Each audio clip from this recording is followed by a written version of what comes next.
Hey there, I'm Mr. Terry, and I'm a high school history teacher. Welcome back to another History Teacher X video. All right, you were all not late to notify me that Salmonella posted again. And this video is called Banned and Controversial Foods. Can't wait to see what he's got. All right, make sure to support Sam. The link to this original video is down below. Give it a view, like, subscribe, and let's just get to it. Hey, kids. What if one time he didn't do it? That would be weird. Hey Majors, so I'd like to start off with a little biology lesson. When a species finds itself living on an island, it can start to evolve in strange ways based on the different pressures applied by the new environment. This is called island syndrome, and while it can manifest in a lot of ways, the biggest driving force is often a lack of predators. For example, the dodo lost its ability to fly since there was nothing to flee from. Idiot. The saint killed a field mouse got twice as big since it no longer had to hide. And with no one around to bully them, the Sardinians started putting maggots in their cheese. Meet Casu Marzu. Gross. The other thing that happens is mutations. We're not perfect clones of our parents, so small things may be different with you, and if it happens to be advantageous, it's a good chance that it could you know, keep going through your progeny. It's how evolution, natural selection, all that stuff works together. So you can lose stuff, but you'd also gain gain abilities almost imperceptibly over time, of course. All right, yes, maggot cheese. I've heard of this. Oh, no. Literal translation, rotten cheese. It's made by taking a perfectly good wheel of pecorino and letting a special type of fly lay eggs in it. The fly babies then work to partially digest the cheese, rendering it goopy and wet and maybe quite tasty and worm-filled. Now, cheese as a concept is already quite suspect. It's clotted milk that you fill with bacteria and mold and let sit for a while. But cheese is safe and delicious. Cheese is my friend. I trust cheese. So my guard would be down around Casu Marzu. I've learned to look past a cheese's childhood. Strange upbringings are what give them their character. But it turns out, those maggots are still alive. And if you don't chew well enough, they can cause enteric myiasis, which is a fancy term for fly larvae living in your intestines. Symptoms are similar to food poisoning, except with the added psychic pain of knowing that, again, your bowels are full of squiggly new friends. See, this is where I want to know, though, like, okay, does it taste good? Are we just getting weird? Are we just getting weird Italians? Like, why? Is it needs to, for this process to be okay, it needs to be insanely delicious. Not just a weird thing to say that you ate, okay? Knock it off, Italy. It's for this reason that Casu Marzu is banned in the EU and elsewhere. A black market still exists, which is wild. You screw up a lot of things. In 2019, the illicit Casu Marzu trade was estimated to be worth 2 to 3 million euros annually. Personally, I would just do it prohibition style, like definitely don't put these fly eggs on this sumptuous wheel of pecorino. But if you do, you absolutely shouldn't keep it warm and damp for a week. But although it's traditional to leave the larvae alive when you eat your mag and cheese, some consumers still prefer them dead, shockingly. In that case, one puts the cheese in a sealed bag, and when the maggots run out of oxygen, they writhe around and fling themselves all over the place. This is heard as a distinct pitter-patter against the walls of the bag, and when the sound stops, the contents are ready to eat, like popcorn. No, I shouldn't have to know what it sounds like before I eat it. By the way, this brought to mind another cheese I've seen at one of my grocery stores near me. They have like gourmet cheeses, and there so many of them from Italy. One of them is interesting because it makes me remind me of history too. That it also has these like elements of the volcanic soil that Italy is known for. If you guys didn't know, like you know, you got these volcanoes right in Italy, and by the way, the content of that volcanic ash in the ground is actually what made Roman concrete, which they are super famous for. Right? Ancient Romans, right? They built concrete. It made it good was to have that element in there, and it's come even to the modern day. They're putting it in cheese.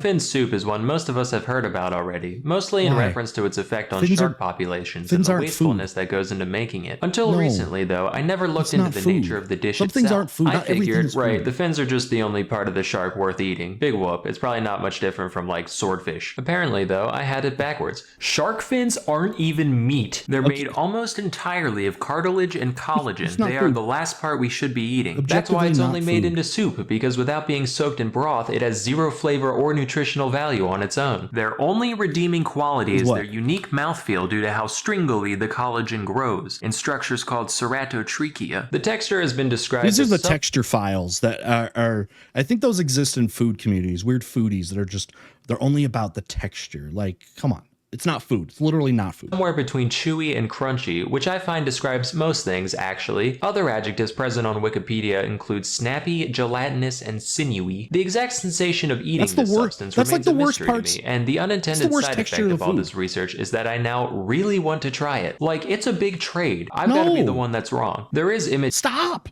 Stop killing the sharks for food and stuff. Sinewy's the worst thing. Don't you hate that? It gets stuck in your teeth.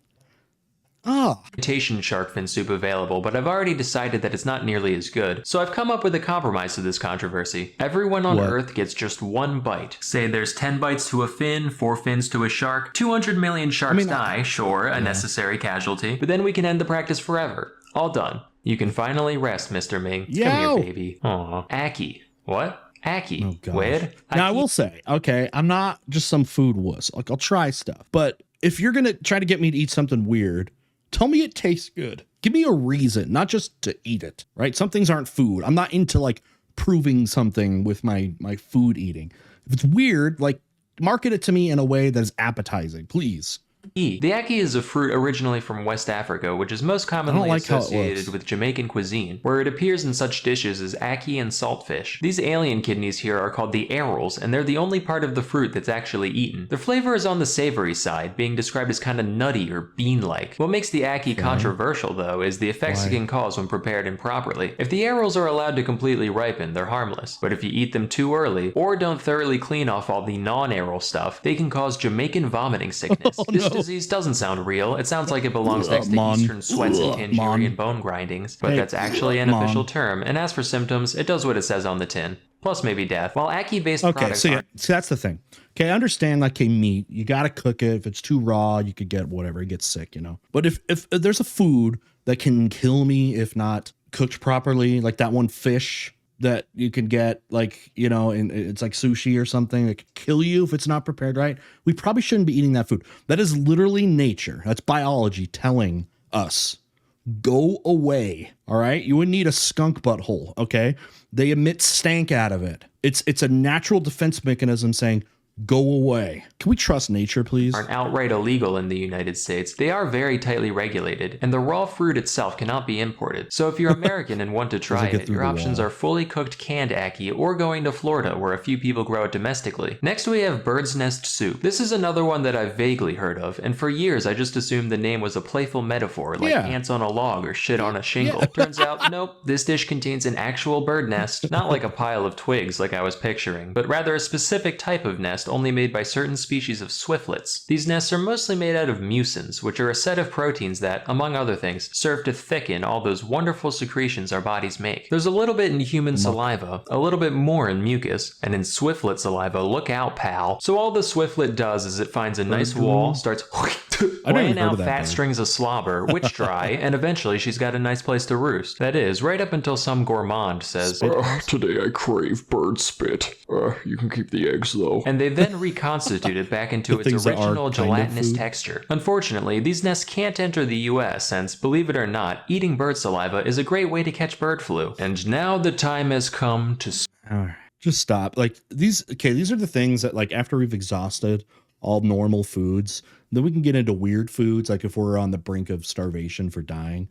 And everything we're hearing here is at the bottom. Like it's one small step from cannibalism. Speak of the ortolan. The ortolan is a kind of bunting, which is a sort of passerine, which is a type of bird. Okay.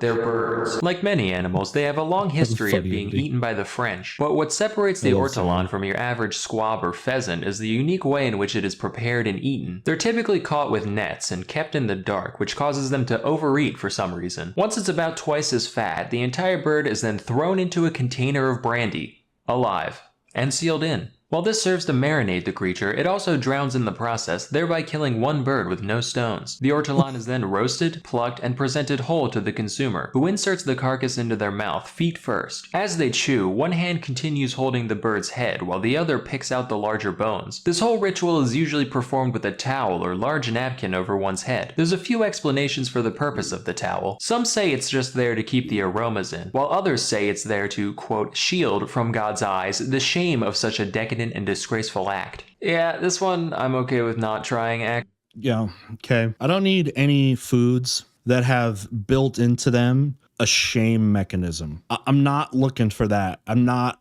that kind of masochist. Okay, is that who this is for? Actually, notable fans of this dish include, not joking, Bill Cosby and the guy who invented the lobotomy.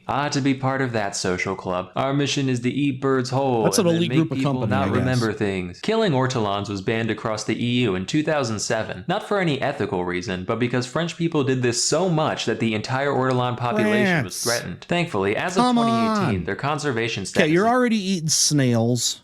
All right, I know that. I think the ancient Greeks did that. We know that they domesticated them. We found it, but like, okay, but like we've come so far away. We've come so far in cuisine. Is under least let it go. concern. So hopefully the Let it French go. can get back to it Like soon. pizza? Anyway, that's all What's I wrong have with for pizza? today. Till next time, I'm Salmonella, All right. and thank you for Thanks, watching. Sam. So I literally just walked in from going to a pizza restaurant. Great, delicious local chain. And never at any moment of eating my pizza and my cheese sticks was I like, you know what I need? I need maggot cheese. That's what I needed on this pizza. You know what I mean? I need some of that. I needed some bird spit. Okay. You know what? I just want to put a whole bird in my mouth and rip it out bone from bone. I never thought that. I said, you know what? Pizza, you're fine. Let's just keep going with this. We'll see y'all next time. Bye.